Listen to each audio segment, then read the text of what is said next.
This is going to sound crazy, but it's true. I met Dave Chappelle at Banksy's. Oh, whoa, what? Hold on. You know Banksy? Yeah. Why do you just go there?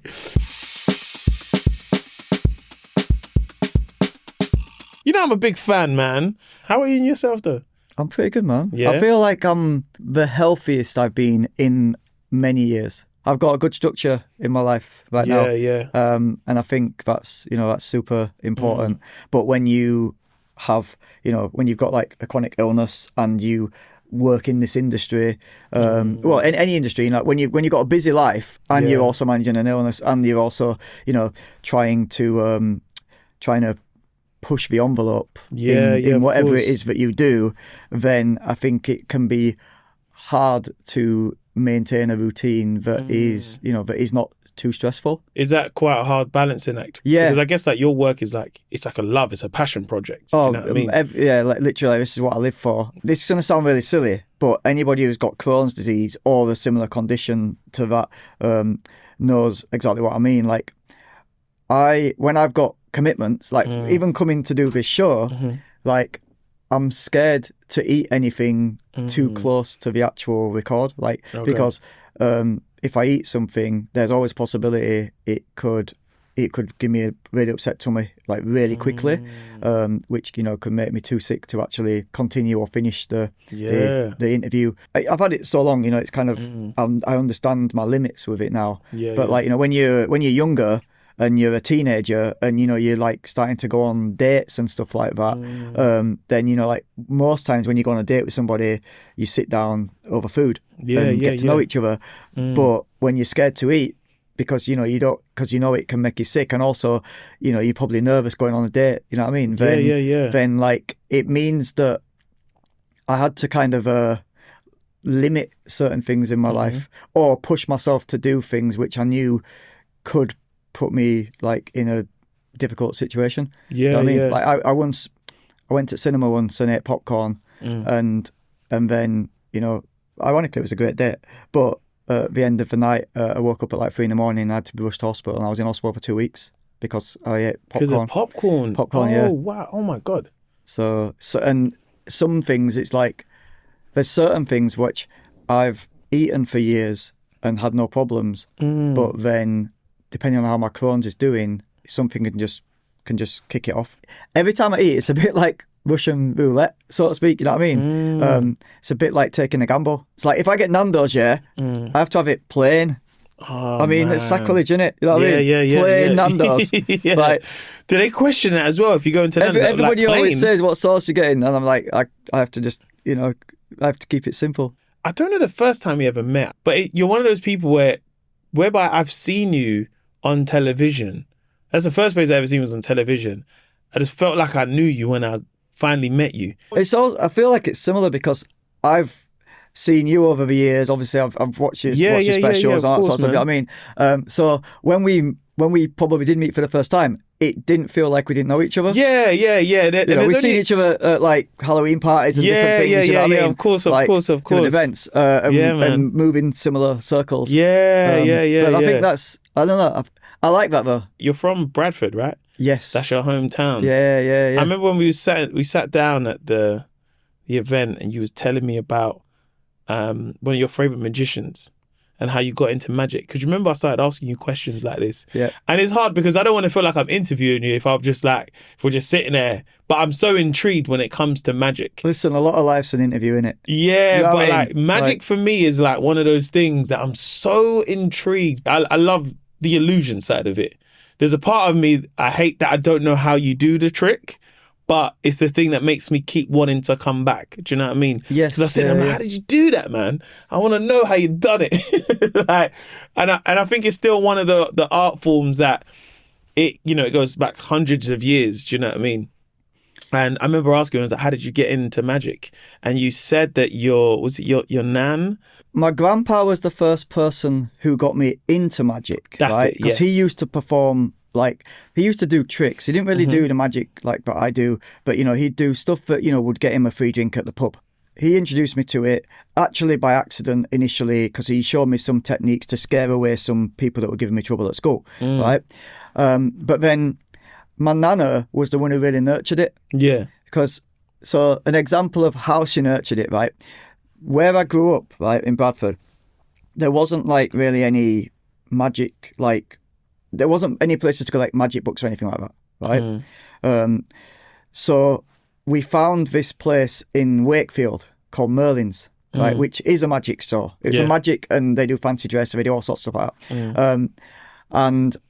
And it was like, we're talking like you had to get 3 buses to get there. So every fortnight, me, my nana and my gramps would go on 3 buses all the way to Wakefield. It's mad because it feels like so far away when I was little, but like now, you can do it 15 minutes in the car from Bradford. But going on the buses, it was long, and it was like an adventure, And we'd go to this place called Merlin's, and then shout outs to Mark and Phil who run that place. It's still going, which is amazing. Wow. It's amazing. You got to support brick and mortar stores these days. You know what I mean? And there was these tapes called the Encyclopedia of Card Sleights by this expert card guy called Daryl. He's not alive anymore, unfortunately. And these tapes, they weren't cheap. They were like maybe like £25 for a tape. So I would spend, like a month or 2 months. I'd spend a lot of time, like washing cars in the area and just doing things to save up enough money to buy one of these tapes. Yeah. And I'd get it and I'd just devour it.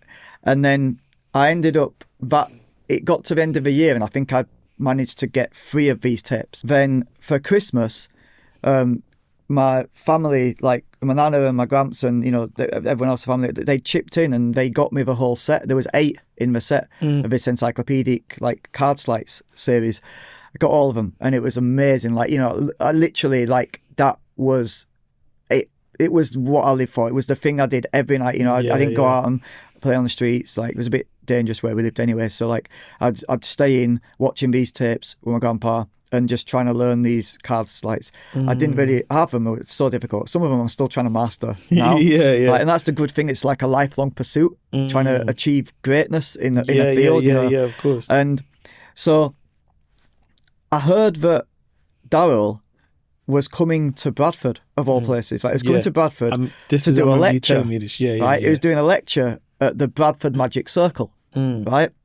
And I really wanted to go, but my grandma looked into it and it turns out it was taking place in an over 18s venue and I wasn't able to go. I was like, maybe like 14 or something at the time, maybe even younger than that, to be honest.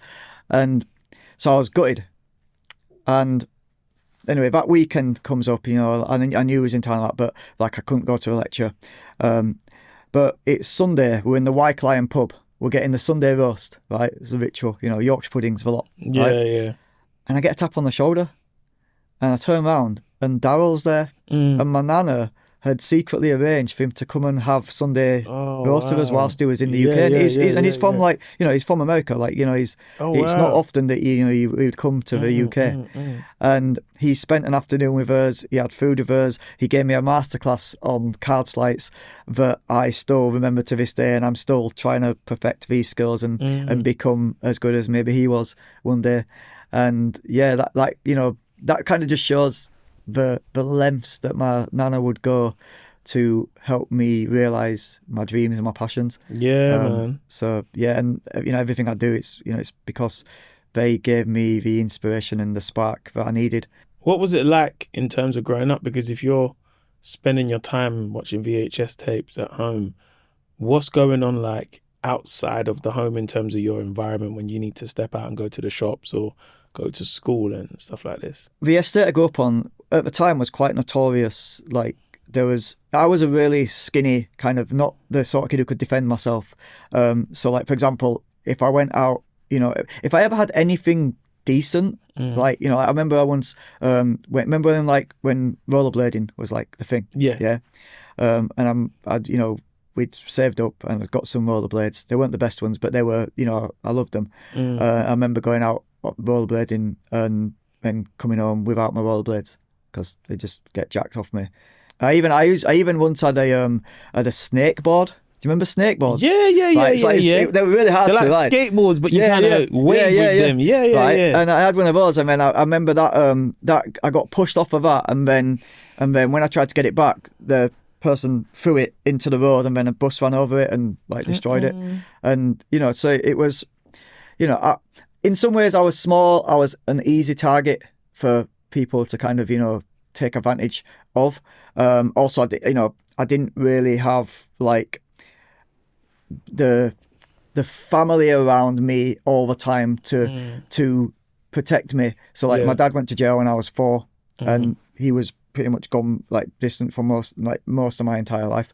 And then my mum had me. She had me when she was young. So and she was still like a teenager when she had me, and she was still figuring out her own life. So like she needed, my grandma gave her a lot of support in raising me while she was out, sorting her. She was going to be training to become a hairdresser, and she's been a hairdresser ever since, and she's done amazingly well. So the hard work paid off. I think almost maybe seeing the discipline that she had for her craft, it definitely must have instilled in me a little bit, man, of course. understand, by practicing something a lot, it's the way to master it. But yeah, like, and also you got to think it's Bradford. It's the 80s. It's kind of, there's a lot of racial tension in the area. My father was Pakistani, my mum was English. So you got to think my mum at the time fell pregnant with a Pakistani man in a time when Bradford was incredibly volatile, and some of my family shunned my mum. And she was brave enough, in spite of it, to bring me into the world, a mixed race baby in a world that didn't really want me at the time. Of course. I think definitely a lot of my family were happy that my dad was in jail and wasn't around, because they didn't really want me to be in that life. But at the same time, I've never known what it's like to be properly raised by a father. The closest I've got to that male role model, someone I can really look up to, is my grandpa. And I'd seen him at like maybe every second weekend. So yeah. But yeah, it was lonely, but I think in order to stay safe, I would lose myself in books and once I found this world of magic, I dive because you was doing magic as like a teenager, right? I'm really intrigued to know what that's like, because sometimes I meet people and they're they might play football at a young age, and everyone has this kind of protection over them of like, he's the person that's gonna make it as a footballer, so we kind of look after and protect him. Or if someone's an actor, they go stage school with other like-minded people.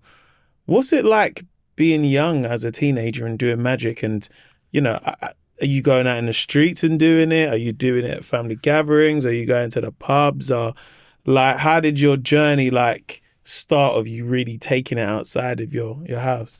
The first places I ever performed for public, not for family, for public, was in the school playground. But it wasn't to entertain the people who were my audience. My audience were the people who were trying to stick me in the wheelie bin.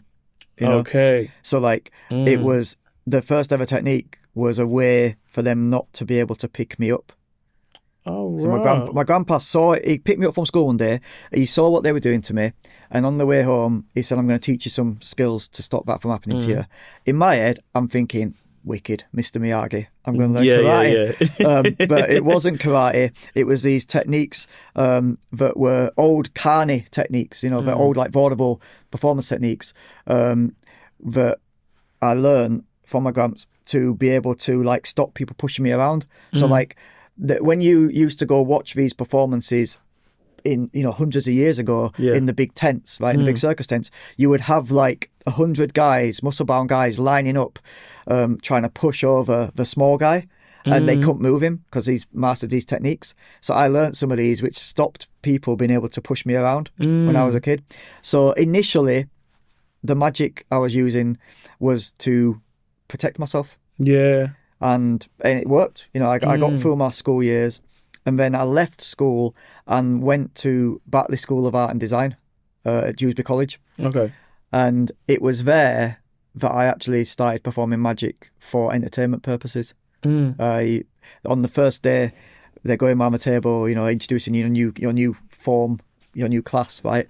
And there's like, hey, I'm Gary, I'm into football. I'm Paul, in my spare time I ride BMX, I was like, I'm Stephen, I do magic. Yeah. And everyone looked at me excitedly. They were like, wait, you do magic? What do you mean? Can you show us? That must have made you feel quite cool, no?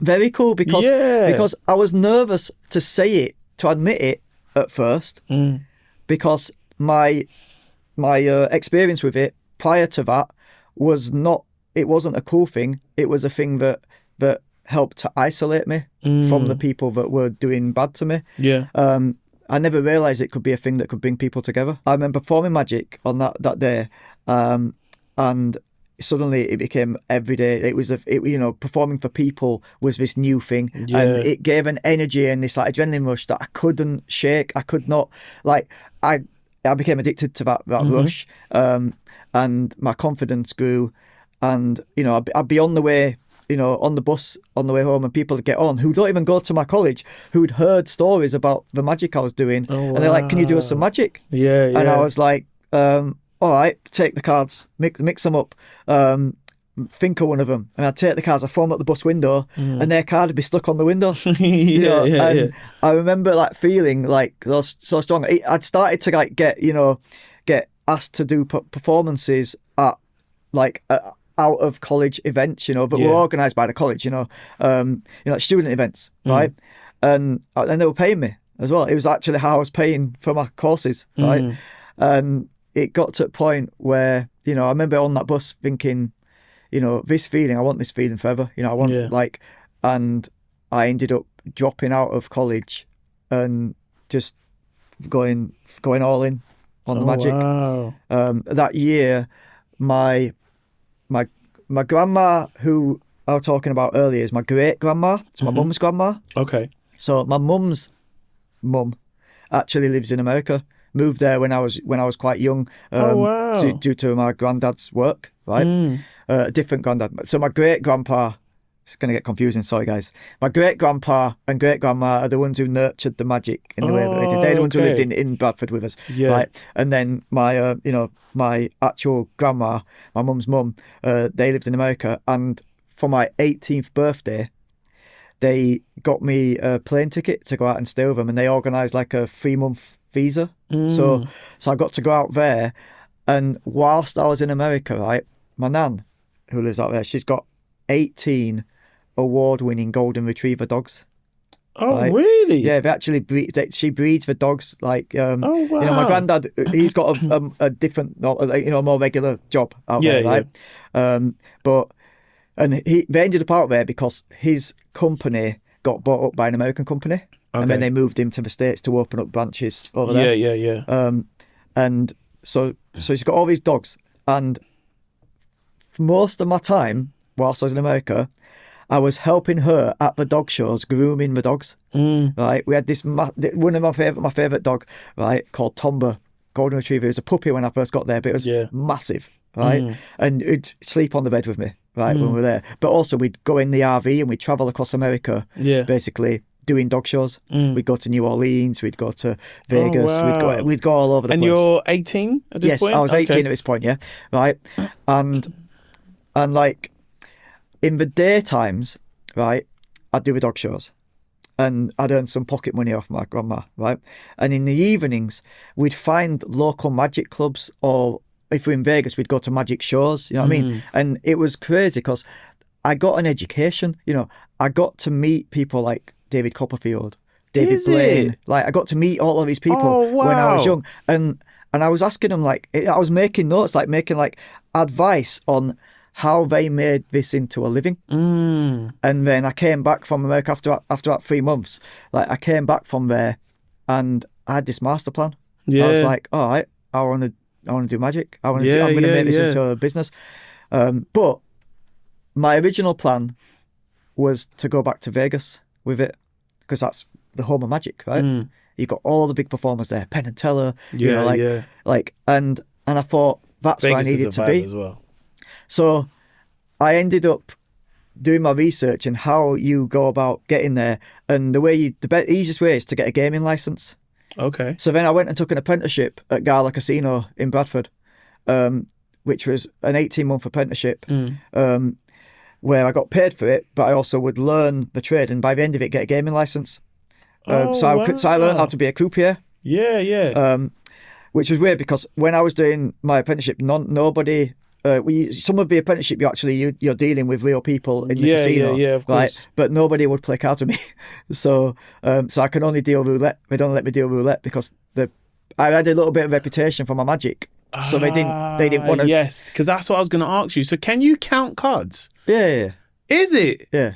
So if you go to Vegas and you play blackjack, you can count. But if it's single deck, definitely 8-deck blackjack, which is a lot harder. Yeah. If I practiced a lot, if I practiced a lot, then yeah. But it's a lot. It's hard work. Have you ever been banned from like a casino where they said like you can't play here or anything? There's in certain casinos, certain parts of the world, they have my picture and they won't. I'm not allowed to go to the tables and play.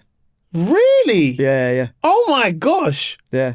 So because they know I'm allowed to go and eat in the restaurant. Yeah. Right, but I'm not allowed to play. Yeah. And that's because they know you're a magician and you can count cards. Yeah, they know the techniques. Like I say, I spent my my primitive years learning the encyclopedia of card sleights. Which most of the card sleights back then were gambling techniques. Yeah. To cheat and stuff. Oh wow. Not that I didn't learn it for that purpose. Can you count poker as well? You can deal poker hands. If I was dealing, I could do a lot more damage. Really? Yeah. So have you ever been invited to these things of like, there's this poker thing and we want you to play as like a celebrity poker player, or was it just like, hold on, he's a magician, he can't? Like, I've been asked by people like there was this guy back in Bradford back in the day who would frequent the casino, and he was like known as being like a really good player. Yeah. I remember being asked by his people if I would deal a game for them, but deal a game controlling the outcome. Yeah. There's definitely been offers. When people who understand the game and understand the skills that you have see that, obviously it's going to spring to mind. Maybe we could do something with this. Yeah. Oh, that's crazy. So is there a game that you are allowed? Are you like roulette, for example? I guess that's different because it's. I mean, roulette you play. You play with numbers. Like you play. Yeah, it's just numbers and stuff, right? But there's systems, but there's so many variables in that. So will they let you play roulette? Because I feel like that's just like the lottery almost. You just pick a number and if it lands, it lands. Some places probably. I mean, Vegas is so big, right? Yeah. I reckon there's some casinos I could walk into there and go up to a table and just have a quick game and then walk off, and no one's gonna, no one's gonna even notice it. But after a while, like if we're talking like you was at the MGM or. But yeah, it's weird. I have more trouble in the casinos in the UK. Really? Yeah, I think because it's a different culture of casinos here. Yes, it's not like in Vegas, right? It's like literally like they're just open. You can just anyone can just walk in, open, right? Yeah. Whereas here, it's like a members club. You go, you sign in. You I mean, you have to go through the security in order to get in the place in the first place. It's a different setup. Yeah, of course. And I think if I walk in and I've got to go straight away and speak to the person on the desk and say, hey, coming in, or you sign your name in, Stephen Fain. Oh, is that Stephen? Are you Dynamo? You know what I mean? That happened. If So if they know that, then they speak to. Then you usually get someone come up to me and say, oh, we're very happy for you, to be here, but if you could not frequent the tables, please. Man, it's weird. Like I get it on their part, but also it's a bit unfair because it's like that.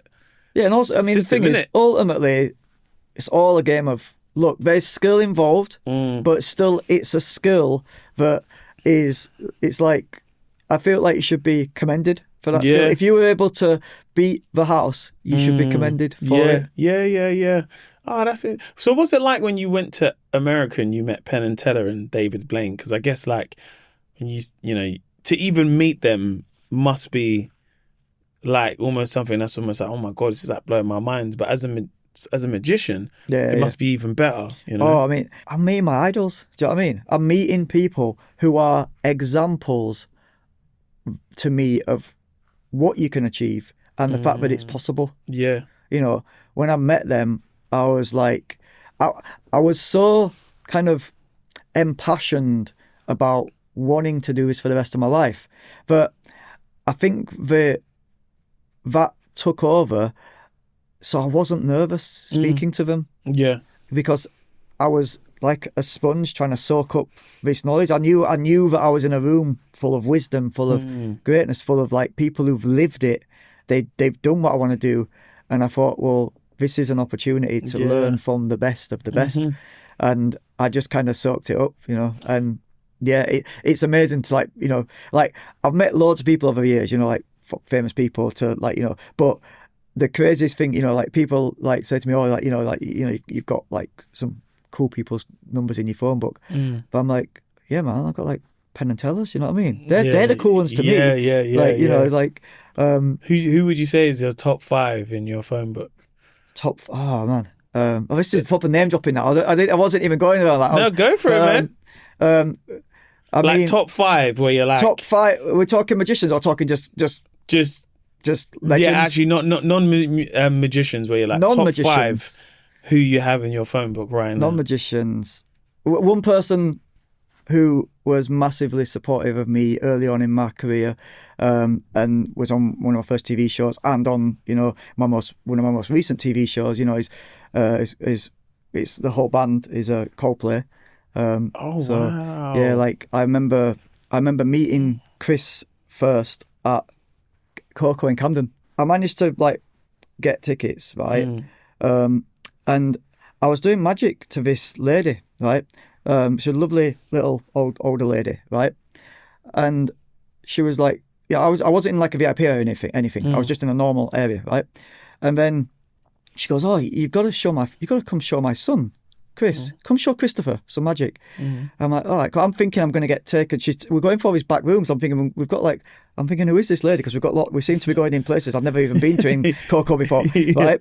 And then she's like, Chris, have you seen Chris? And we're walking, and I'm like, it dawns on me, her son's Chris Martin. And then we're in there and walking, and at the beginning, Chris is kind of like appeasing his mum. His mum's like, I've met this lovely young man, Stephen. He's going to show you something. And he's like, all right, mum, all right. I'll watch it.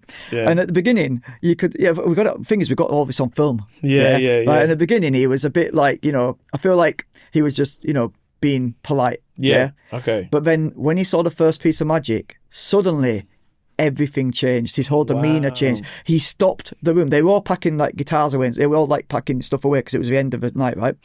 And he went and opened the door to another dressing room, and he goes, guys, come in here. And literally, in pause, like, this is when he's married to Gwyneth Paltrow. She comes in the room, you know, you had like Guy, you had Will, like, you know, like literally, like, just the whole band and the team behind them. Yeah. And the manager was a guy called Dave at the time. Like there was like, you know, just loads, like, just, I'm backstage with Coldplay and their crew, right?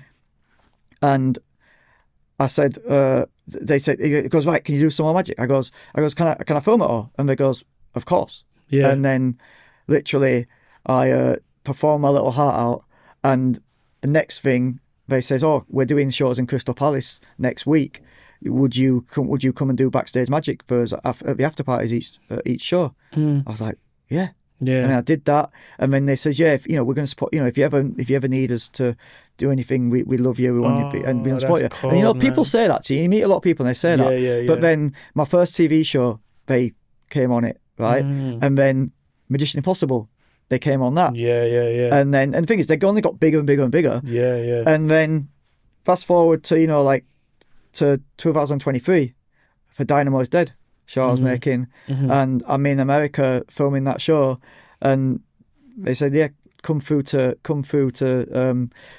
San Diego and film there. And it was crazy because we're backstage hanging out, but then I got to go, they do this like I got to be part of the huddle before we go on stage. We get like, you know, like in a team talk, like let's do this, you know what I mean? Yeah.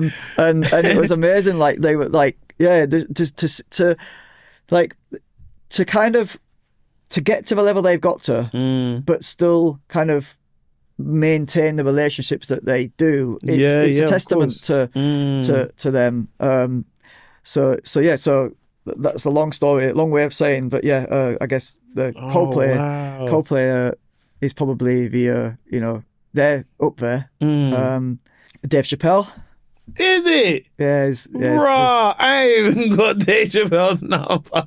Bruh. Dave Chappelle's my guy, man. Like I was out in Ohio. We filmed some cool stuff at his house. And yeah, man, he's the reason why he's super like means a lot to me is that so this is gonna sound crazy, but it's true. And if you ever ask him, if you ever see him, he'll tell you, he'll back it up. True, right?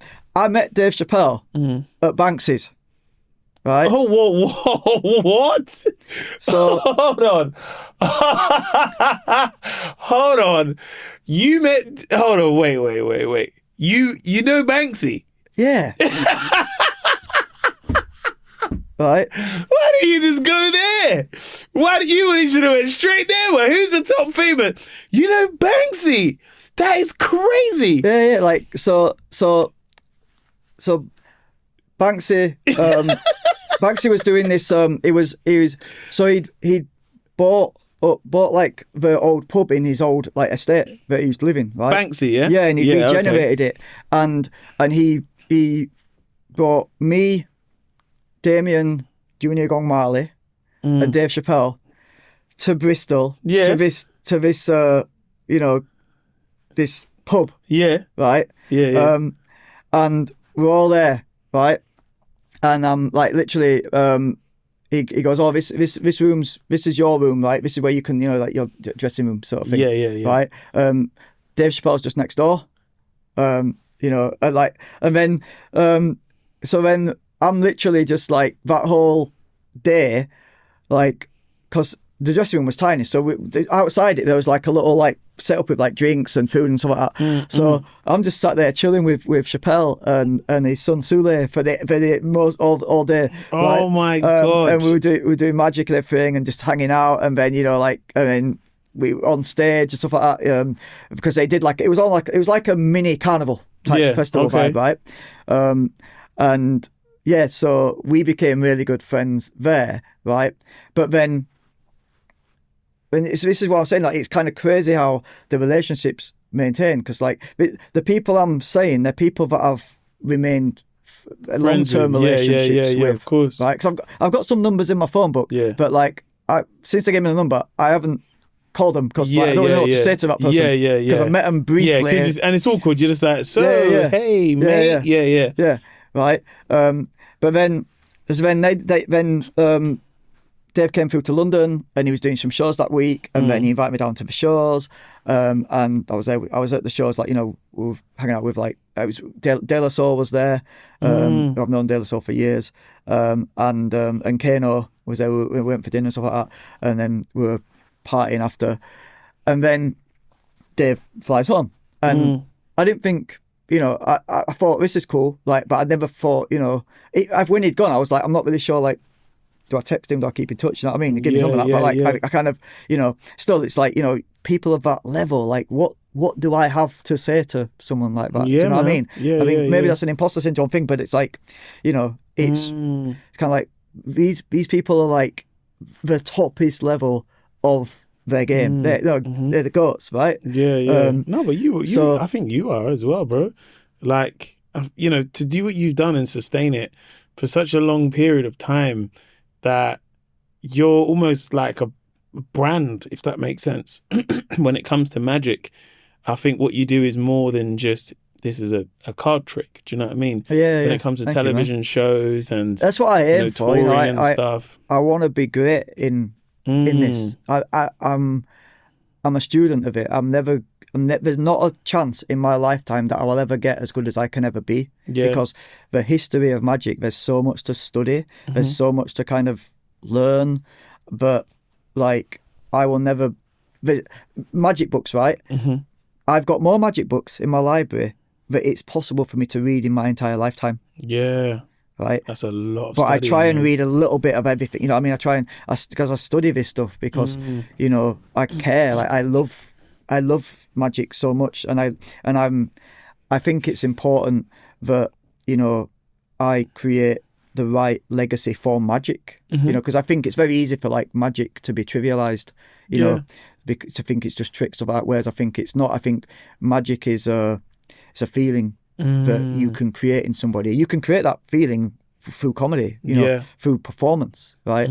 And for me, it's important to keep that going. I think that's probably why I gravitate towards people like Dave and Coldplay and so like, because they create a magic when they're performing. When you watch them, you're not just watching any other performer, right? Yeah, there's something about them. They've got that thing. Yeah. So I got sick, right? I'm bringing it back to I'm doing a callback, you know. Yeah. Bringing it back to the Dave story, right, and why he means so much to me. I got really sick, right, in 2018. It was highly publicised in the papers and stuff. I've had Crohn's disease most of my life, but I was out of action, right? And then it taken me, you know, right through to like I'd say 2020, 2021. In fact, 2021 really to kind of get myself back to a good place, you know. And there was a period, right, where I wasn't performing. I didn't perform for like 8 months. I didn't do magic. I didn't touch a pack of cards, right. I was mentally unwell, and I was also, you know, physically unwell, and I was going through a period where I hated myself, right, because I was on so much medication. When I looked in the mirror, or if anyone saw me, I looked like a different person. You know, I was on 28 tablets a day. 28. Right? And infusions at the hospital. Right? I was at the hospital like 2 or 3 times a week. Right? It was a dark period in my life. You know, like part of me thought I was so highly medicated that if I didn't feel like I was myself. So when I looked at myself, I didn't see myself. And when I didn't feel like myself either. Yeah. And part of me didn't want to be alive if I wasn't myself, if I wasn't doing magic, but I didn't know how to get it back. Yeah. I get a call from Dave, and he's like, "Yo, I'm coming to London." And this was like 5 or 6 years since I'd probably last seen him. Yeah. Right. And I'm like, "Oh, sick." He goes, "You got to come through to my shows, man. You got to hang out. It's been a while." I'm like, "All right, cool." So I go down to the shows, and I'm kind of sat, he'd obviously got me the best seats and stuff, you know, I'm sat like right near the front.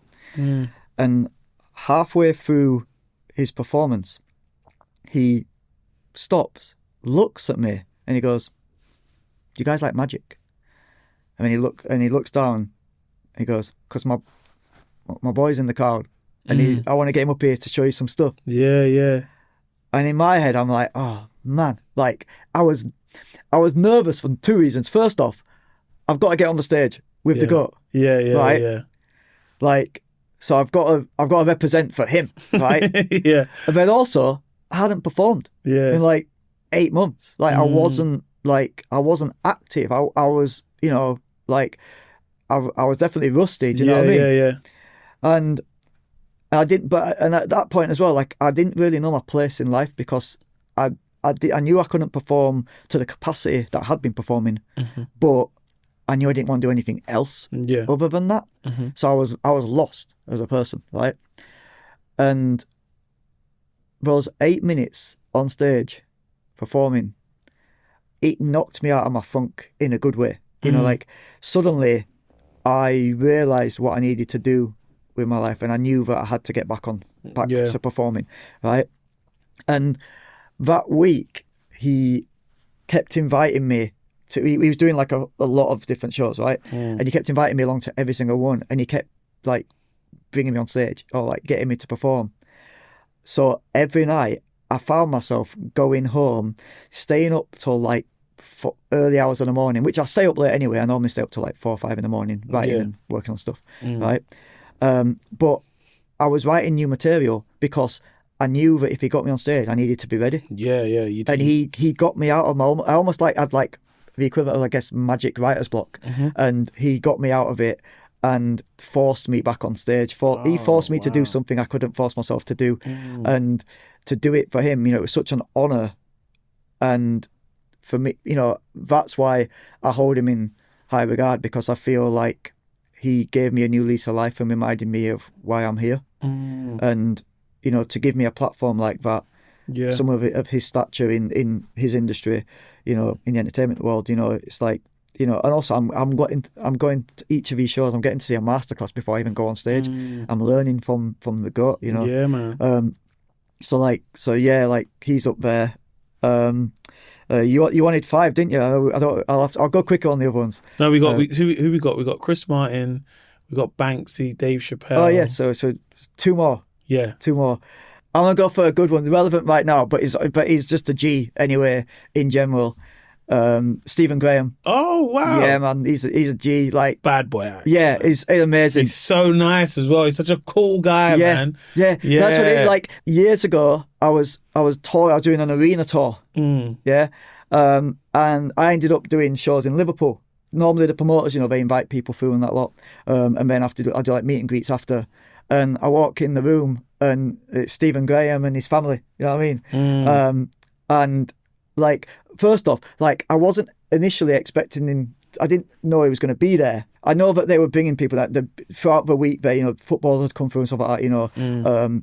And like, I'm a Bradford City fan, so like, we're not in the Premier League, so like, so I don't really follow a lot of the Premier League players. I know the obvious ones, right? Yeah. So like, a lot of these football players coming through from Liverpool, I didn't really know how half of them were, right? But then I saw Stephen Graham's face, I was like, why? I know you, man. You're sick, man.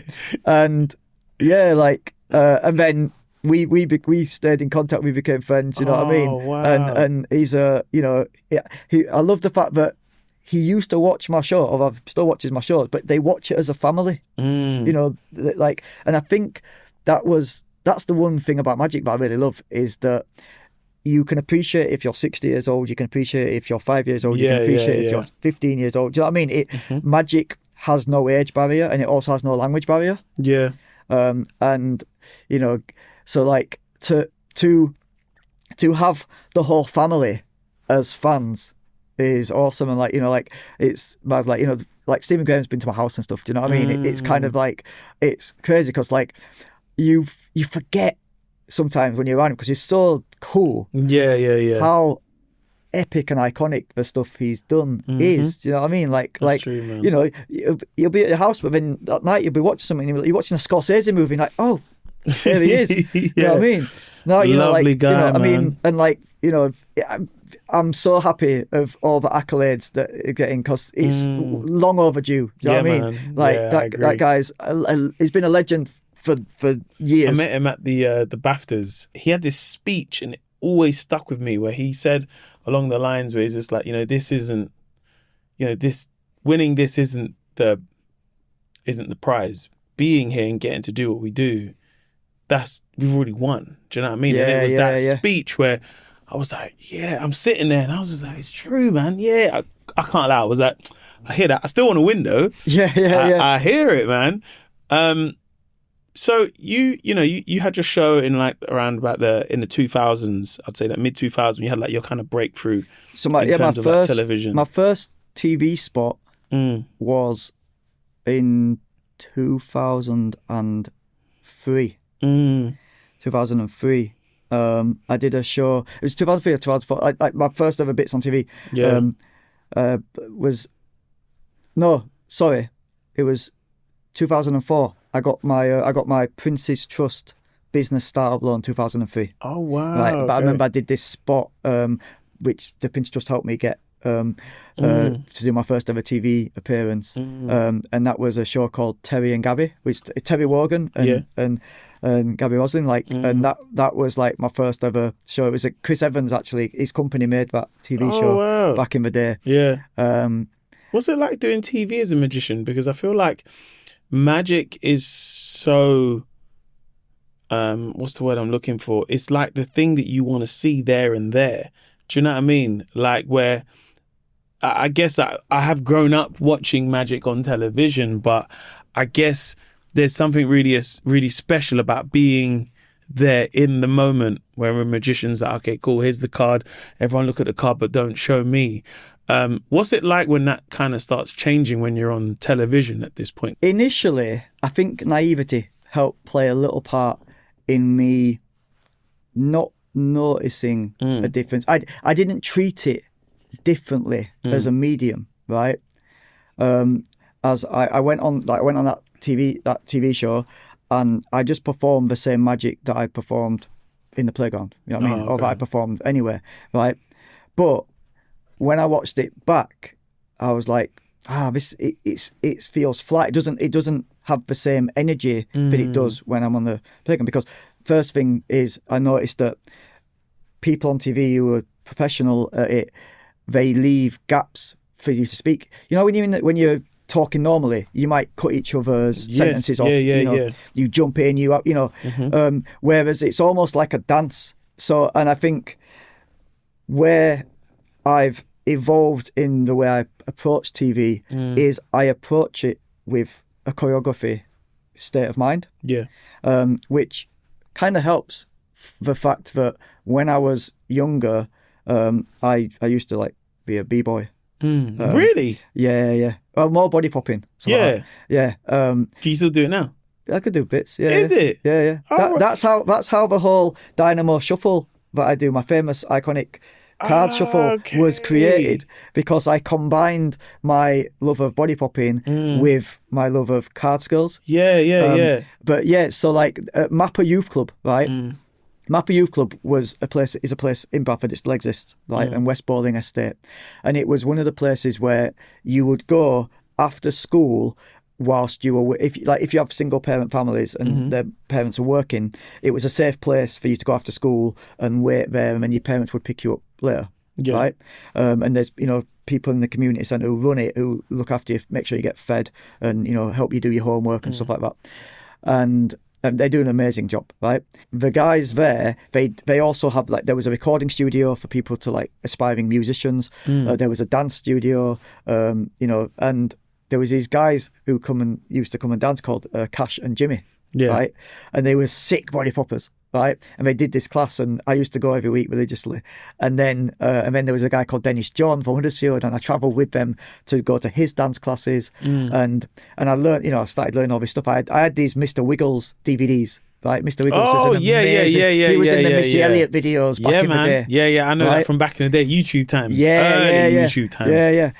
So I learned all this stuff, and then when I was once showing some of my magic to Cash and Jimmy, right, and they go, some of my card skills, and they goes, oh, what if you like put like some of your popping into it? I'm like, that sounds sick. And then I started to add all these card moves and the body movement at the same time, and that slowly evolved as what's become known now as the Dynamo Shuffle. Oh wow! So That's I've always, amazing. because I've had that when I was younger, had that kind of that nurturing in the choreography aspect of learning how to dance. When I started to use that in my approach to television magic, then it changed everything. Like that's why I think there's a hopefully it comes across, but there's a fluidity in the TV performances that I do nowadays. And also because I'm from that grime era, right? I'm from I learnt body popping, through Mappa. The people who live there, like I say, there was a lot of MCs, we grew up, and our heroes were like Dizzy Rascal. Do you know what I mean? We hadn't been to London. We heard about this guy from London, Dizzy Rascal, who's boy in the corner. Like when I first come to London, right? You think of now I think about who, if I could meet anybody, who would it be, right? But when I first come to London, the only person I cared about meeting was Dizzy Rascal. Oh wow! Yeah. And what was it like when you finally met Dizzy Rascal? I filmed with him for my first TV show. Oh, is it? I filmed with him for my Channel 4 show. And that's when you first met him? Yes. Yeah. Oh, that was my first ever time meeting him. I met him, DWE. I met the Newham Generals, right? DWE Footsie, right? And I filmed with him. But you know what? I was gutted, right? Not by meeting them. I filmed some amazing magic with them. Yeah. But you know what? No one's ever seen it. Why? Because this was my first TV show. Yeah. I didn't understand the process of TV. I didn't have no control over anything, right? Okay. And the people, the TV company making the show and edit, they had final cut on everything, and he wasn't in it. They didn't use any. They used a tiny snippet, but it was like a 2-second flash up on screen in the opening credits, right? And they never used the bit with him in. I was gutted because he wasn't in it, because I was so happy that what we'd filmed with him, right? But then I'd invited him down. We had a screening, and I'd not seen it. Yeah. So I was seeing it for the first time, and we had this screening, and he came down, and at the time, this was when he was, I think he'd just won the Mercury. It was a big deal at the time, right? And we watched this thing, and he wasn't in it, and he came up to me after, and he's like, "Oh man, that was good." But you could tell he was a bit miffed, but he wasn't in the show. Yeah. And I don't even think I even ever got to explain to him, but I didn't have the control. Final cut. Yeah. I mean, luckily, we're still friends to this day. You know what I mean? So it didn't affect the relationship, and if anything, relationship's as strong as it's ever been. And I guess he's a good person to say as the final person from my phone book, because that was 5, right? Because Dizzy was and is a representation of someone who does what he does and is unapologetically himself, but has managed to make his own lane. And he's stayed authentic throughout, and I think that's why I related to him. Although I wasn't from Bowie 3, I wasn't from East London, I was from Bradford, West Yorkshire, right? But I could understand him easier than I could understand the people running the country and stuff like that. Do you know what I mean? Because he kind of spoke my language and in a way that I could relate to. Of course. I think representation is important, across the board. Like for me, right, I've been so lucky to get into rooms that I've got to perform to people I've got to perform for. But now, right, I don't think, I've got ambitions to do stuff, right? But my ambitions have been way surpassed. Like I've achieved way more than I ever expected to, way more than probably I was ever supposed to. Now my main ambition is, can I inspire somebody who is doubting themselves, who comes from a similar background, who maybe thinks they don't know what their place in life is, to believe that they're good enough to go on and achieve what they want to achieve, without having to become something that they don't really relate to. Do you know what I mean? Yeah. I think, one of the hardest things in life is to be yourself. Yeah, and I think especially for young people, I think when you're in a place where you're still discovering who you are in the world, where you're no longer a child, you're a teenager or you're in your 20s, it's a time of self-discovery. And I guess people look at outlets like yourself, where they're like, oh wow, he does this thing and he dresses as him and he talks like me and listens to music I listen to, and having that relatability, I think I've realised that more than ever a little bit, because I think sometimes it can be easy to go to a nice event and you can kind of normalise that a little bit. Do you know what I mean? Yeah. Where you go to a thing, hey, you could do the red carpet, go upstairs. Cool. If you want to go out through the back, go out through the back so you don't get bothered. And people will make certain adjustments for your life that you don't even know you're getting used to, if that makes sense. And I guess it's the relatability of, you're like, oh no, I don't do it for that. That's just a bonus that happens. I do it for when I guess someone might stop you in the street and say, bro, fucking love what you do, man. Big fan, been watching this. Or I don't know if you've ever had someone where they start listing off things that you've done and you're like, literally you on really... the way here. Yeah. When I was walking here, genuinely, I walked to the podcast from home today, right, and as a guy stopped me. And he was just saying, he literally is reeling off things he'd seen me do, and his favourite things. Yeah. And it's, it's them moments you realise, wow, maybe, what I'm doing is impacting someone. Yeah. It's a sense of purpose. His face absolutely lit up when he saw me. And that's that's magic. That's where I feel magic. You know what I mean?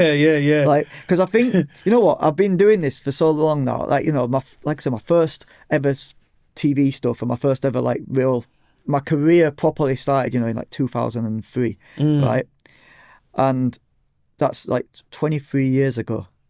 To have like to be 23 years deep and still not had to get a proper job. You know what I mean? That's testament. But at the same time, I feel like I finally am starting to understand what magic is. Because I used to think it was about the tricks. I used to think it was about the sleights. You know, I used to think it was about think it was more about me than it was about the other people, because it was my way of feeling good and feeling like I've got a place in this world, right? Over time, what I've realised is that magic is making someone believe in something, right? But what's the best thing you could do? What the best magic you could ever do is magic that makes someone believe in themselves. And that's what I try and do with all my magic now, because I think, you know, if you know, it's all well and good, you know, learning these skills, having the ability to move a crowd. But if you can move somebody to take action themselves, to believe that they are what everyone else sees them, because more often than not, you know, we don't see ourselves the same way other people see us. No. Right? But if you can, you know, give someone that confidence to go out and find their own magic in their own special way and share that with other people, then that's the magic worth striving for. And suddenly, like, you know, once I realised that, it changed everything for me, because it gave me a purpose in every decision that I made. You know, when I do things like this, or when I go on stage and perform, you know, I'm thinking about in 100 years from now, when I'm no longer around, will a relative of an audience member who's been here, or somebody who's watched this podcast, will something that I've said will have maybe trickled down into inspire someone from that person's life that's then been passed on to that person, and will the magic keep spreading, basically? You know, in 100 years from now, will a little inkling of the magic that I've shared with the world still be spreading its magic? You talk about spreading your magic across the world. What's some of the most obscure places that you've been to where your magic has been received in a different way? Because I remember you said that you went to, I think it was a wedding or something like that in Nigeria. Oh yeah, I did a performance. Got flown out to Lagos, and it was an incredible experience. Like, from the minute we touched down, the minute we landed, right, the airport is like no other airport I've ever been to. A guy came up to us, and he had like our boards with our names on, so we assumed that. I mean, he was fair for us, right? Yeah. Came up to us, and he just took our passports off of us, and he goes, right, I'll be back. And then he disappeared for like an hour, right? Oh, man. And we were panicking. But like, there was no, we were in a place where we were still kind of like at customs. And like, he was all official and everything. And then eventually he came back, and then he walked us past all these rows of people. Like, we cut loads of queues, took us to the front of this. We got in this really beautiful, like, fancy, like, you know, car, like, you know, nice Mercedes, whatever it was, right? And then a police convoy drove us through Lagos to this incredible hotel. And then I performed at this party.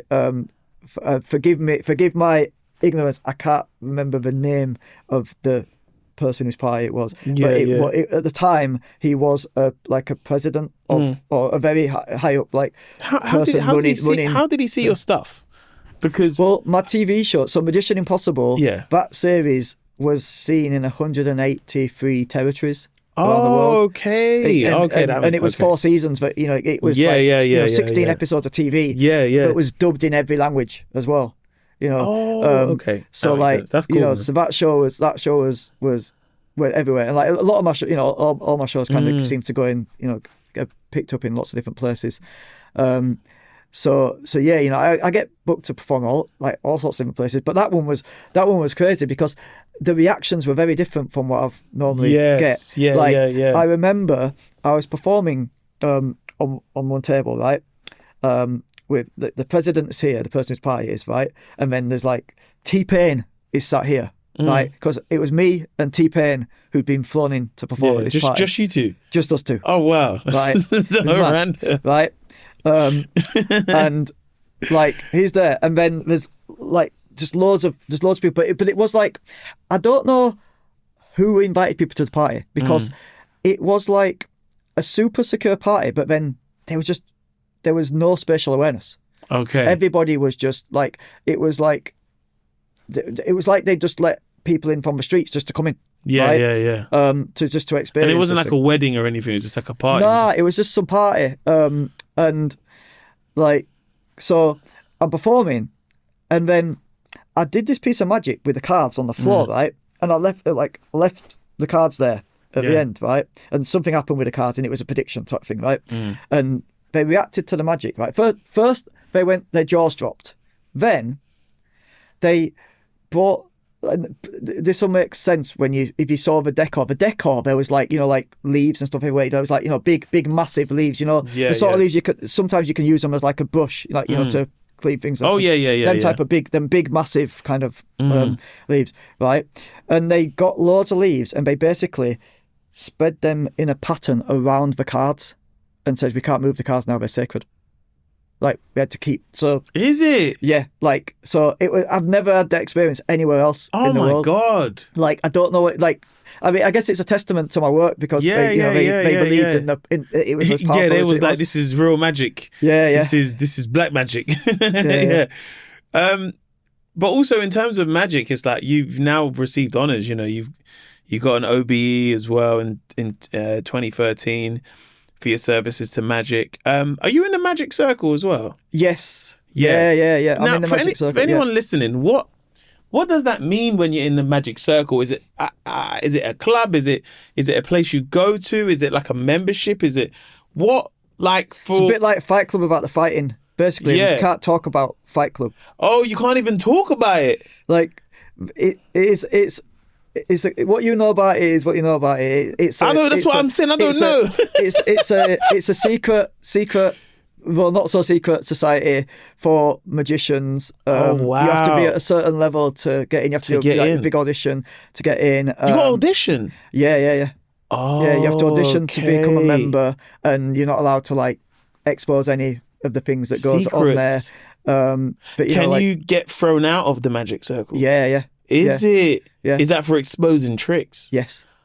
Oh wow. Yeah, there's people like Penn and Teller were kicked out of the circle because their performances often part expose some of they expose things to still fool you and make it better. Do you know what I mean? They have a different performing style. See. But then recently they've been allowed back in. Legends. You know what I mean? How can you they only do good for magic? You know what I mean? And is there a card you have? Is there a location? Yeah, is it there a is location? actually a card. It's in Houston. Oh, is it? Yeah, it's in America. No, Houston, as in Houston. Oh, is it? Yes. not Houston. Not Houston. If it was in Houston, we'd have a problem. Right?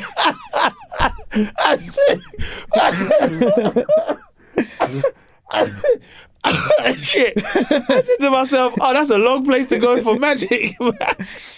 Yeah. Oh, so do they have them all around the world? There's an American Society of American Magicians. Yeah. There's also the International Brotherhood of Magicians in America. Oh wow. Yeah. There's different societies. Like it's actually, I was in New York in 2002, right, for the joint IBM SAM 100 Years Centennial Convention, right, back in 2002, right. And that's when I first met like David Blaine.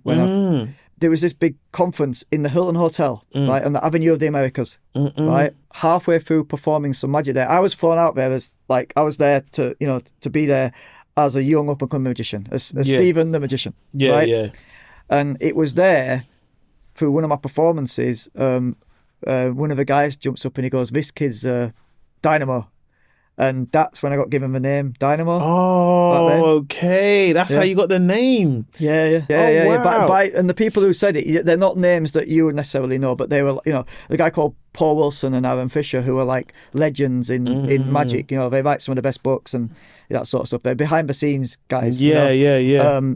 But like they're very well respected, and they were the ones who shouted it. So like from the off, like meeting those guys, I was already buzzing. The fact that they gave me my name. Do you know what I mean? I'll be honest, when they first said it, I didn't really know what it meant, but they said to me, no, it's a good thing. It's a compliment. And I remember getting a dictionary when I left and kind of working out what it is, and it kind of I thought, I can see that, it makes sense. Do magicians hang out with each other? Some magicians, like I've gone through phases. So I have a small circle, small magic circle of people that I speak to regularly. I used to speak to a lot of magicians. I used to hang out with a lot of them, but then as I become more successful and a bit more private in what I'm doing, like two things. I don't want to be inspired by, I don't want to accidentally like be inspired by someone else's magic and interpret my magic. Because I want to create original, I want to like do like original performances and presentations, right? Yeah, of course. And it's very easy to emulate when you're around it, when you see someone in it. So it's easy as well to not always remember exactly where you saw something, but then also it's also very easy for other magicians to maybe see what I'm doing, who have an understanding of magic, right? And then maybe take something of mine that I'm working on. Maybe I'm working on something new for a new TV show. I don't want anyone else seeing it until it's cooked, until it's ready, or going out and doing a rendition of something. Yeah, because that's the part where I guess it's similar to comedy, right? I guess so. It's interesting. I think with comedy, I don't watch a ton of comedy, but mainly because I detach myself away from it when I'm at home and I'm doing stuff that's not attached to my life, that is stand up. So I tend to watch a lot of documentaries. Love wildlife documentaries. That's just my main thing. Like movies, I listen to music. I listen to probably everything apart from comedy, mainly because it's not so much. Sometimes it is that I don't want to be like it's like inspired, but like I like to laugh. I love laughing. Do you know what I mean? But sometimes I'm like, I've got this bit, and then I'll hear something, and I'm like, that's like the bit that I was gonna write, but now it's like, all right, I'm throwing that out the window now. Yeah, that's the thing as well. I don't want to see. I want to create from like a unique standpoint. And like I've got like you might.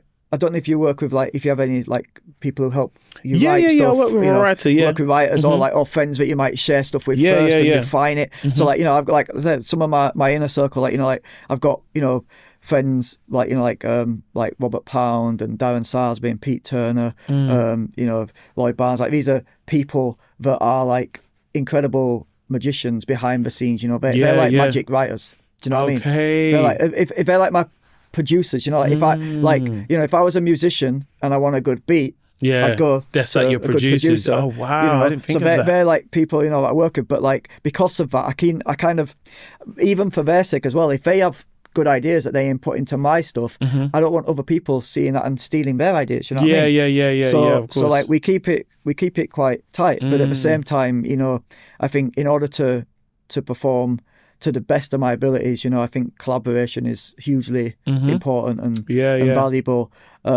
And it allows me, like to create things that I never would be able to create if it was just me on my own. Do you know what I mean? So like, it's any good project, like making a TV show, you know what I mean? You have everything from your directors to the, to the researchers, I think there's so much goes into the bigger projects, I'm getting to do things on a way bigger scale than I ever would have done, back in the day. And with that, comes bigger teams and bigger support groups. But it's about, for me, really maximizing getting as much juice out of that opportunity as I possibly can, because I'm lucky to get this opportunity. And I think I want to find a way to keep surprising people, like keep, when they watch a show, they never come and see the same thing twice. You know what I mean? Even if they see the same show, like right now, I'm preparing to go on stage at the Underbelly Boulevard, in Soho, I did 50 shows there last year, and they want me back. You was telling me this. They said we've got a whole month that you can have. So I'm like, all right, I'll come back. But then like they want me to do, I'm doing the same show, but I've I've added like 15, 20 minutes of fresh material in there, so that even if you've seen the show once, you're going to see it fresh again. But also like I try and be as present as possible when I'm performing, because audiences can give you so many gifts. They can say something or do something on a night that changes the entire feeling of the show. Yeah, most definitely. And I get that from watching comedians a lot of the time. Like the best comedians I've noticed know how to take a heckle or something and turn it into something that makes the show better. Yeah.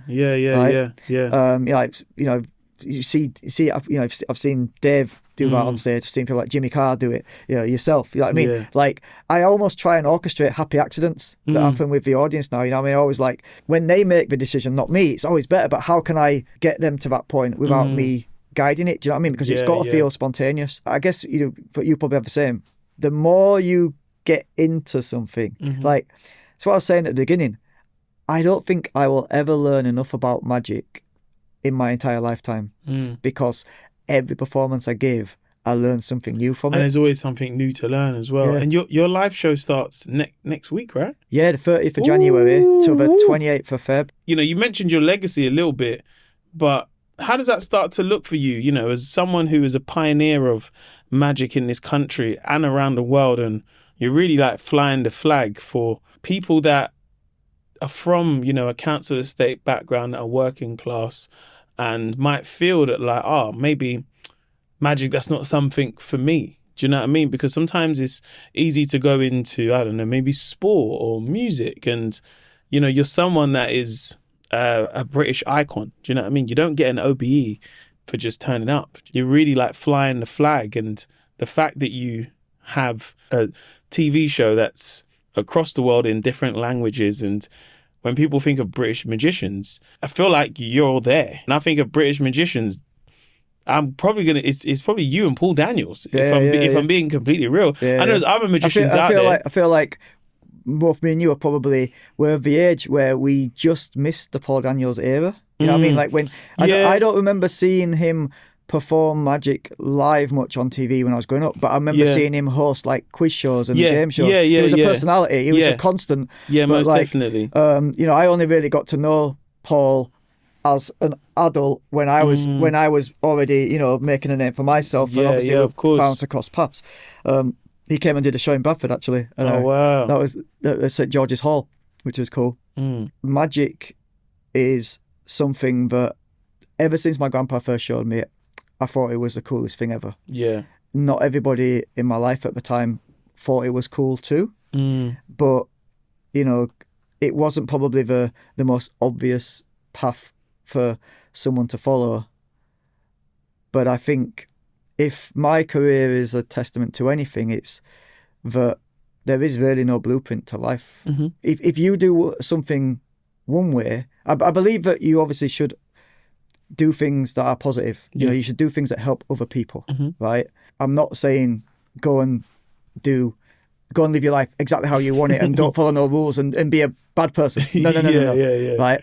I'm saying if you can live a life that in one way, shape or form helps with the betterment of other people, then that is an incredible thing. Do you know what I mean? Don't underestimate the impact you can have by helping someone with the most simplest of things. The world needs teachers. The world needs, people, role models, and not role models that you see on TV doing crazy things like I might do on TV. Like we need, I think the reason that I've gravitated to that I get inspired by so many incredible kind of male performers like some of the people we talked about is that I didn't have male role models growing up. I only had the people on TV or the people that I'd read about in books or newspapers, and I think part of me wants to be that role model for somebody else. Do you know what I mean? Wants to show that, I'm someone who didn't have the normal start in life, didn't follow the normal path. Somehow I've turned out all right.